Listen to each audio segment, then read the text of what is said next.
Hey Philippines! Musta man tang tanan mga Pilipino, Pilipina sa ato ang giatubang karon na crisis sa atong life. Grabe na good guys, grabe na jud ni siya guys. Politika, politika. Whew. Sa tong mga ano guys, sa tong mga masulti karon sa mga pangitabo. Basta gitaw guys. Magano lang ko, share lang pud ko akong insight about ani. Actually, dili jud ko into like this nga nang mag-vocal about ani kay siguro ano naman tao sa matang tao para magpihap sa tong self. But anyway, feel ko no nga kani nga panghitabo karon ilahan ni siyang strategize.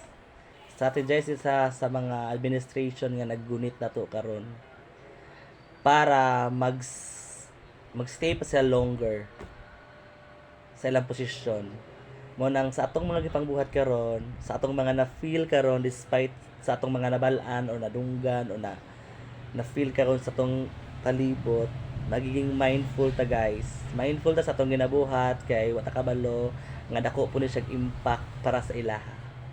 So di na to sila labanan pinaagi sa atong kaguol sa ay kagubot sa atong dughan, dapat ato gamiton atong utok.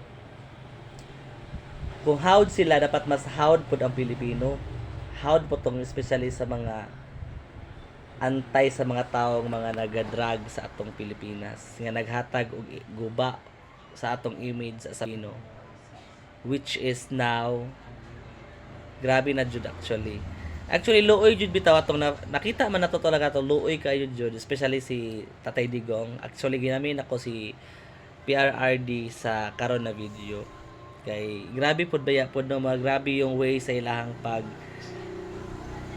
dakop or unsa ba ang ilang purpose kay og normal nga tao dili mo siguro anak ka harsh, di ba? Nga like for example karon si Tatay Digong o gidalag Netherlands sa ICC for what? Para malayo siya diri sa Pilipinas, then dili allow totally nga mag naimong adto re buduaw.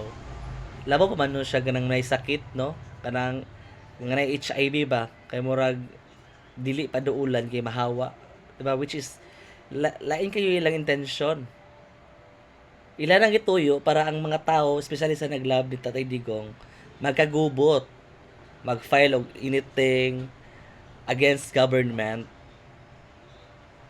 para ang ilang plano maging successful, which is dapat dili na to na siyang buhaton. Everything nga mahitabo karon mawala ra ni siya, actually mawala ka ni siya.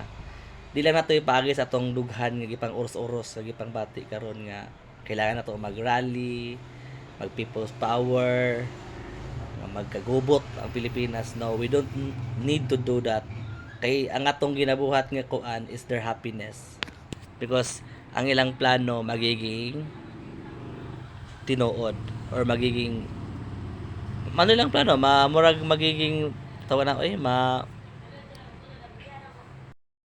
successful ang ilang plano.